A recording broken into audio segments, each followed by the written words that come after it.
This year, I look more like Jesus than I ever have. Not in a metaphorical sense, but more in a literal one, I'm pretty sure. I mean, there aren't any photos of Jesus, obviously, but I've got a bit of a beard, I've got kind of long hair, so I sort of look like Jesus from the movies.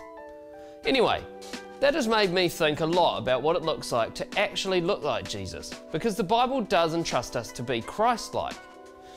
The Jesus we see in the Christmas story is just a little baby, helpless and vulnerable, lying in a barn. He could have been, I don't know, licked by a cow, or worse, pooped on by one. This is a child who goes on to change history forever. It's a picture of Jesus, fully God and fully human, in his most human and vulnerable state. Hebrews 4:15 says, "For we do not have a high priest who is unable to empathise with our weaknesses, but we have one who has been tempted in every way, just as we are. Yet he did not sin. Let us then approach God's throne of grace with confidence so that we may receive mercy and find grace to help us in our time of need."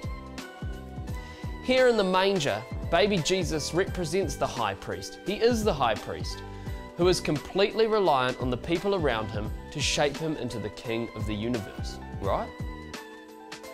To look like Jesus is to be vulnerable. It is to be human, to accept our flaws, and to move forward with God at our side. As we head into the new year, take in the fact that Jesus didn't do it alone. He had help from others. He worried, he cared for people, and he had burdens just like we all do. To look like Jesus is to continue to have faith and do good while all that goes on.